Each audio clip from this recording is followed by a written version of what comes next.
are live. It is Square Triple Digest. I am Sean Stanley. It is Saturday morning, 8:03.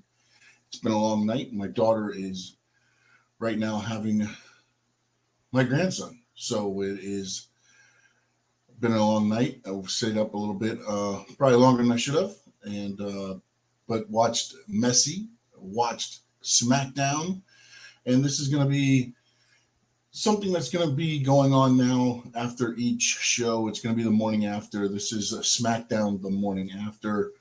We'll be talking a little bit, recapping a little bit. Going to be interested to see what the number is for this SmackDown with the way the whole messy rolled out last night, especially with him playing in the second half. Want to see what the numbers did there, see if they stayed up, see if they went down again. SmackDown also on FS1, not on Fox this week. They'll go back to Fox next week.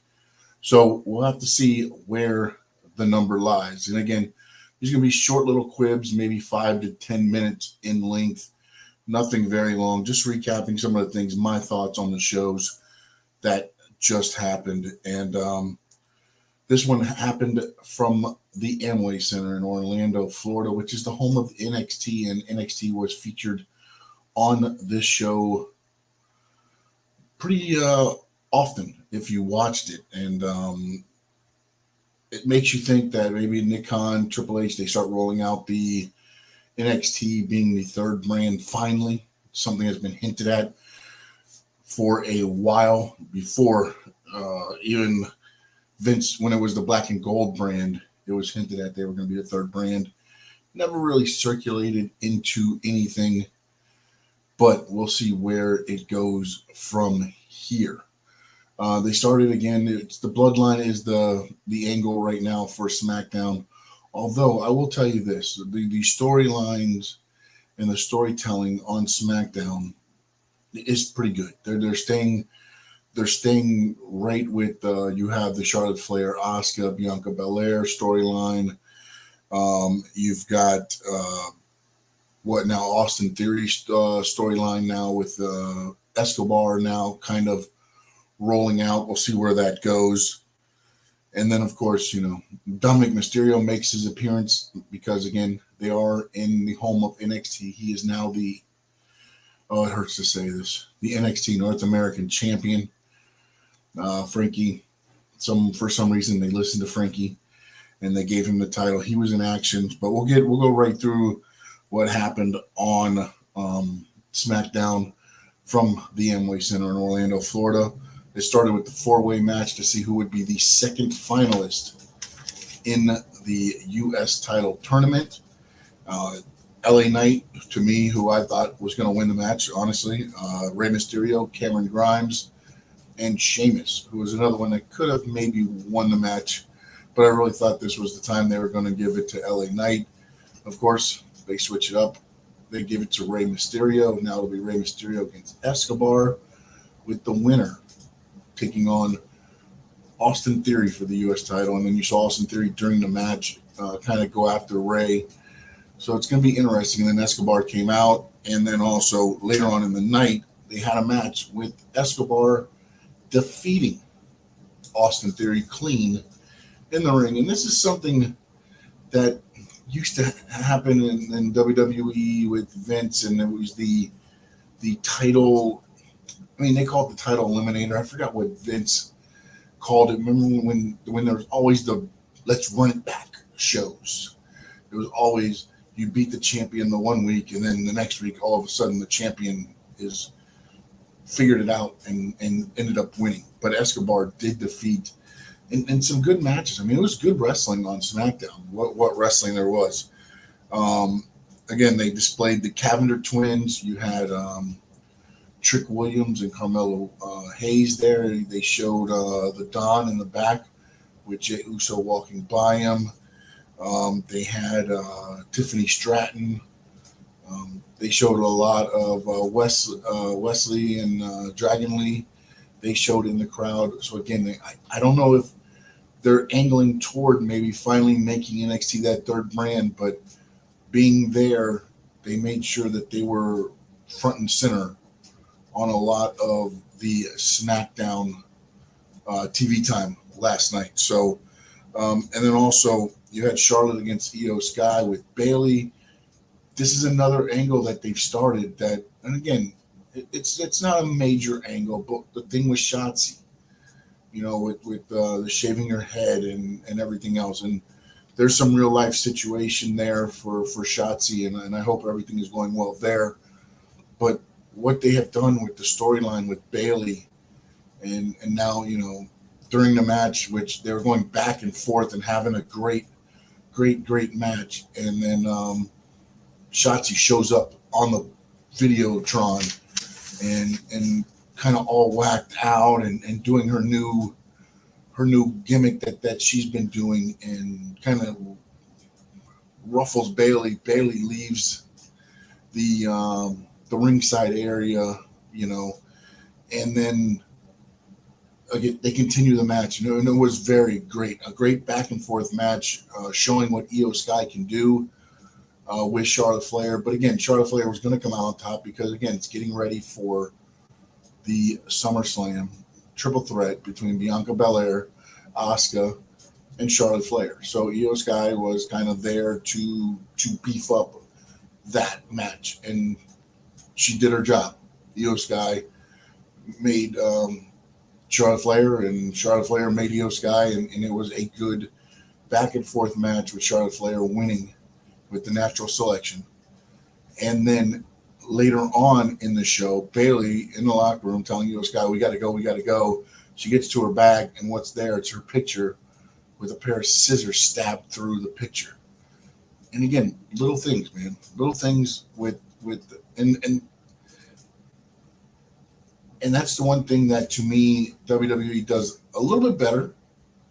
Is just little things. And I'm going to get into another little thing that they did coming up, because then they did Dirty Dom and Rhea, happy that they won the NXT North American Championship. They made it over to SmackDown now because again, after the Bloodline, Judgment Day is your biggest draw right now. So now they're Raw, but you're going to bring them over to SmackDown now. Why?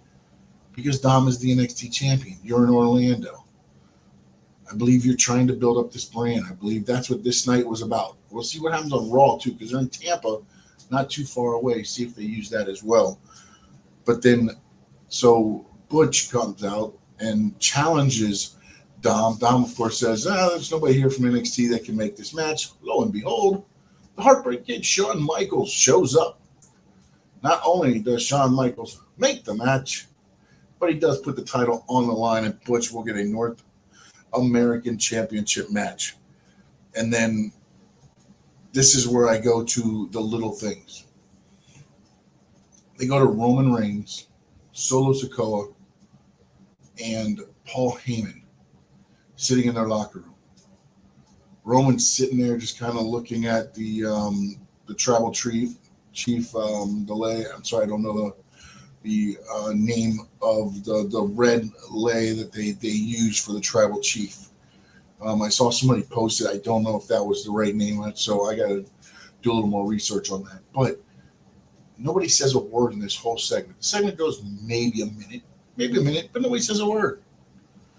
It pans up, and it's Solo staring kind of at the lei while Roman was looking at it. And Roman just slowly turns over and looks at Solo, who's just staring at the tribal chief lei. And then he looks back forward. Nobody says a word for a minute. But that little bit increased the storyline of the bloodline. Because now, now it throws that little wrench in there of, Solo, he wants to be the tribal chief. He was staring at it. He's held that. He held that. Remember that what was it, SmackDown 2 weeks ago? Or was it last week, actually, maybe? So another interesting little tidbit, nothing spoken, just a very little thing that they threw out there so it was in your head. Then they went to Austin Theory and Escobar, and I'll tell you now, I was a little surprised at the clean pin. I mean, I don't know, again, if they're setting up for Escobar against Austin Theory at SummerSlam, and now you think that now Escobar, you've seen him beat Austin Theory, so he's in Austin Theory's head. we'll have to see. But it did trick me in that match there. I really thought it'd be a back and forth. I thought maybe Theory would steal it in the end. But again, it's one of those things to where now it's in your head that you've seen Escobar beat Theory. It can't be done. And then it went to this is something, again, another little thing, another little storyline that they kind of keep going. Last week, Lashley pulls up in the limo. The Street Profits are there. Street Profits get in the limo. Nothing else spoken, right? This week, it's Trick Williams and Carmelo Hayes in the back. They're NXT, the NXT champion. And they're talking to Lashley. And all it says is Lashley goes, I'm glad you guys are here. I wanted to talk to you. And then it goes to commercial. Just a little thing. Just a little thing to throw it out there. But you see Bobby Lashley now making his group. Do they bring back? Oh, I hope they bring back the Hurt Business. Come on. Please, please, please bring back the Hurt Business. Then we go to the NXT North American Champion. And let me tell you something, man. Dirty Dom defending the title. And they are getting it. They are hitting all cylinders with Dirty Dom. He's getting tore up by Butch. Then he gets a little bit of help. He starts taking over on Butch a little bit. Then Rich Holland comes down. Pretty Deadly comes down. There's all the intrigue. Michael Cole adds so much to this with all his things, especially at the end when he's like, "Come on, Dom, one time in WWE, can't you win something on your own?" Because again, Rhea Ripley gets involved, and Dirty Dom keeps his title. And again, this is what they need to do with Dom. This is just let him win this way, man. You've organically built you up a heel with what he did to his dad, and now you've watched him go Judgment Day, and how he's grown. His character has grown this way. He doesn't need to be the tough guy. He doesn't. He's got mommy. And mommy's got Dom. And as the shirt said, mommy is always on top. So it's going to be interesting to see how long they go with the title. Do they take it up to SummerSlam? Are they going to have a NXT pay-per-view there? Do they take it back off of him? Does he just stay with the title? Because, again, you can run this for a while. Because Dom's just going to get help every time. And what's going to be interesting to see is how they work this, because I know, again, Shawn Michaels and Triple H, they're a little bit old school. I don't know, and I remember, thinking back to the NWA days and your Dusty days and things like that. All of a sudden, it's, maybe Rhea gets put in a cage where she can't. They think she can't help, and then all of a sudden she does. We've seen it many times with J.J. Dillon and the Four Horsemen and everything else. I'm just wondering how they keep this going to where Dirty Dom, keeps the title and defends it. And it's going to be very interesting. And it keeps, again, organically, they have gotten people emotionally invested into Dirty Dom. And my co-host, Frankie Fresco, loves him some Dominic Mysterio. And rightfully so, too, by the way. I just didn't think he needed a title. I think he gets enough heat without a title. But hey, who am I?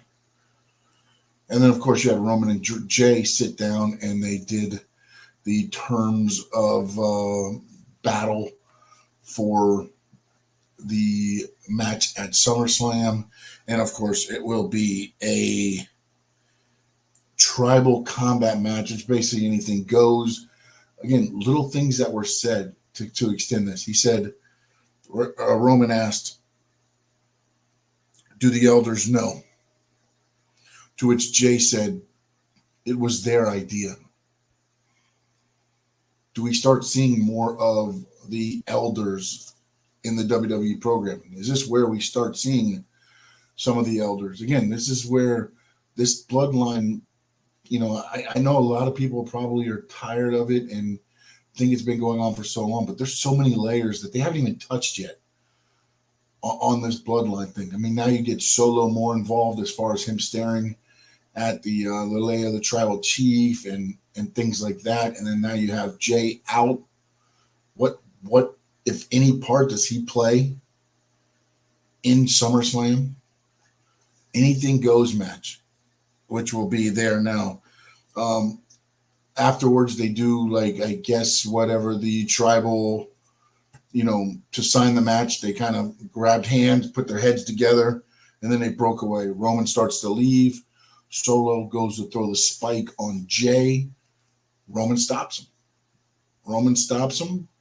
Jay backs up, leans in, super kick Solo out of the ring. Roman and Jay again just stare down. Roman leaves. And you see Paul Heyman kind of handing the belt in the light to Roman Reigns. And again, Roman Reigns during the match, during the sit down, put the title on the line. And Jey Uso told him, no. This is tribal combat. So then he had to put up delay as well. So the tribal chief will be on the line as well come SummerSlam. So again, this SmackDown had a lot involved in it. You will have a SummerSlam coming up, the pay-per-view, and we'll see how this story goes. Don't forget, subscribe, like, get notifications. We will have Rampage up later today. And then, of course, Collision on tonight, so that will be up on Sunday. I am Sean Stanley. This is the Squared Circle Digest on the Sports Talk with Sean Stanley YouTube channel. I thank everybody. Hope you enjoy it. Please hit the like button, subscribe, get notifications. We'll have more of these going live after every show. It is the morning after SmackDown recap on the Sports Talk with Sean Stanley YouTube channel, Squared Circle Digest.